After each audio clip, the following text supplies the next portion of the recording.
Hey, welcome back to gggaming. So we got a really good one here. We are, first and foremost, I'm sure you can tell, we have a very sketchy setup here with what we got going. We can only record this on our tablet because we're traveling, but otherwise we're going to do this video for you guys. Brand new 7-star Tera Raid boss in Pokemon Scarlet and Violet, and it is Tyranitar, and he is actually very, very strong if you don't know how to fight him. So that's what we're going to do in this video. We're going to go through exactly how to fight this guy and what you're looking at. There's not going to be any fancy editing. There's nothing. We're just going to go through this thing. So here you go.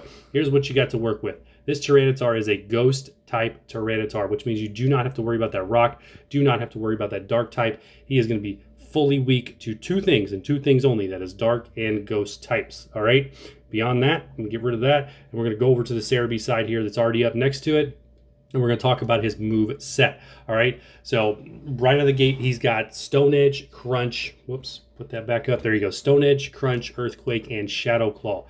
Now, the deal with this fight is the thing you have to understand above anything else is kind of what he does on turn 1 or turn 0 before you even get to do anything. Two things.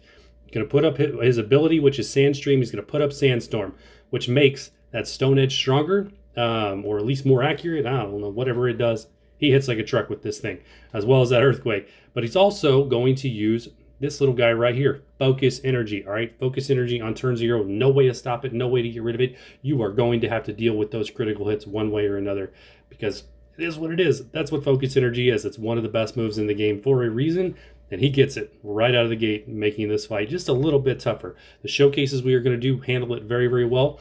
So stick around for those. Make sure you check out those showcases. We have two options for soloing this guy that work very, very well. Beyond that, when it comes to the rest of the fight, what you have to understand is he will clear your stats or my stats.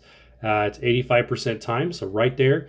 After that, we are free to buff our Pokemon up. So that's really the key. We're going to wait for him to clear our stats, and then we're going to begin buffing to be able to handle this guy through the back half of the fight, because he does get very, very strong.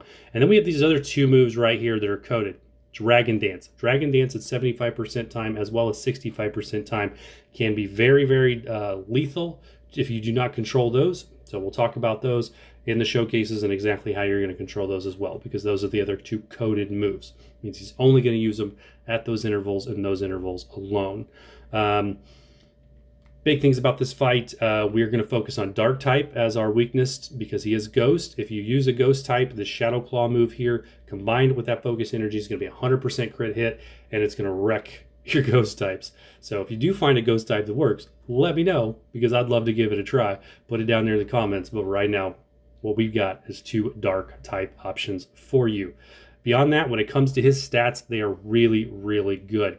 It is Tyranitar. He's one of the best in the game, one of the strongest in the game, and he's got just amazing defense, which means it's going to be sort of a slog. There's not really anything that I've seen yet that is going to hit this guy extremely hard and be able to knock him out extremely fast, because his defensive stats are so high.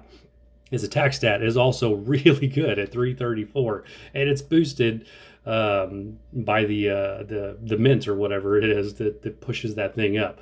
So we figured it out, though. We got a couple options for you to solo this. So yes, I think that covers everything. Let's go talk about the actual boxes. So let's get rid of this, close that, make that full screen. There we go.